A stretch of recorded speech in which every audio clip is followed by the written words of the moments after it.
ভেটাগুড়ি লাল বাহাদুর শাস্ত্রী বিদ্যালয়ে ভোট দেন কোচবিহারের বিজেপি প্রার্থী নিশীথ প্রামাণিক।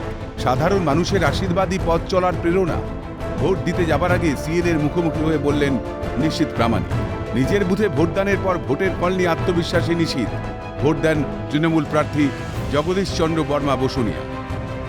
দেখুন, ম্যাজিক কিনা জানি না, এটা জনতা জনার্দনের ম্যাজিক। সাধারণ মানুষের আশীর্বাদ, সাধারণ মানুষের শুভাশীর্বাদ, এটাকেই পাথেয় করে চলছি। সাধারণ মানুষের আশীর্বাদই আমার পথ চলার প্রেরণা।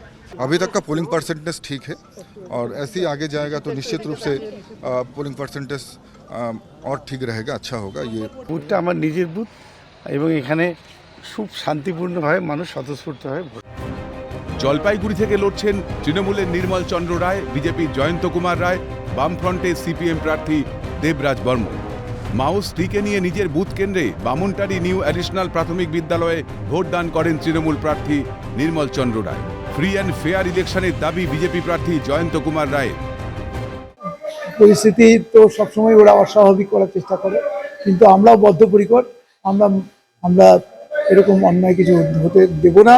আর আরেকটা জিনিস আমরা চাই, মানুষ ফ্রি অ্যান্ড ফেয়ার তার নিজের যে মতামত সেটা তারা ভোট বাক্সে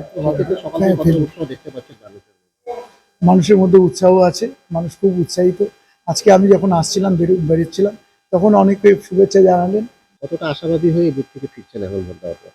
সম্পূর্ণরূপে আশাবাদী এবং সামনে যে যতক্ষণ ভোট চলবে আমাকে ঘুরে বেড়াতে হবে বিভিন্ন বুথে। তো আশা করি সবকটা বুথেই নির্বাচন মানুষ তার গণতান্ত্রিক অধিকার প্রয়োগ করতে পারবে ঠিকঠাক মতো। অন্যদিকে নিজের ভোট কেন্দ্র মাদারিহাটের হোসেইনাবাদ টিজি প্রাথমিক বিদ্যালয়ে ভোট দেন আলিপুরদুয়ার লোকসভা কেন্দ্রের বিজেপি প্রার্থী মনোজ টিগ্গা। সাধারণ ভোটারদের সঙ্গে লাইনে দাঁড়িয়েই ভোট দেন তিনি। ভোট দেওয়ার আগে নিজের জন্মস্থান সিংহানিয়া চা বাগানের কালী মন্দিরে সপরিবারে পুজো দেন। জয়ের ব্যাপারে আশাবাদী বিজেপি প্রার্থী। একই সঙ্গে নিজের গণতান্ত্রিক অধিকার প্রয়োগ করেন তৃণমূল প্রার্থী প্রকাশ চিক বড়াই। আমার ভোট কেন্দ্রের পাশে মা কালীর মন্দির আছে। আমরা সকলেই মিলে চা বাগানের এই মন্দিরটা নির্মাণ করেছি। এই মন্দিরে সপরিবার আমরা মা কালীর আশীর্বাদ নিয়ে ভোট দিয়েছি এবং আমরা মায়ের কাছে আশীর্বাদ করেছি, মানে আমরা প্রার্থনা করেছি নিশ্চয়ই আমরা এই সিটটা জিতবো এবং সাধারণ মানুষ যারা পিছিয়ে পড়া মানুষ তাদের জন্য কাজ করব। দাদা, প্রতিপক্ষকে কিভাবে মাত দিবেন আজকে? যা খেলা হওয়ার হয়ে গেছে, আজকে তো ভোট আছে। গণতন্ত্রের শ্রেষ্ঠ উৎসবে ভাগ্যের চাবিকাঠি জনতার হাতে। কার গলায় উঠবে জয়ের মালা, তার জন্য ৪ জুনের অপেক্ষা। ক্যামেরায় গোপাল সেন ও সৌমেন্দু মজুমদারের সঙ্গে অয়ন শর্মা, নিতাই সাহা, শশীকেশ রায়, তিতাস পাল ও বিশ্বজিৎ চক্রবর্তীর রিপোর্ট, ক্যালকাটা নিউজ।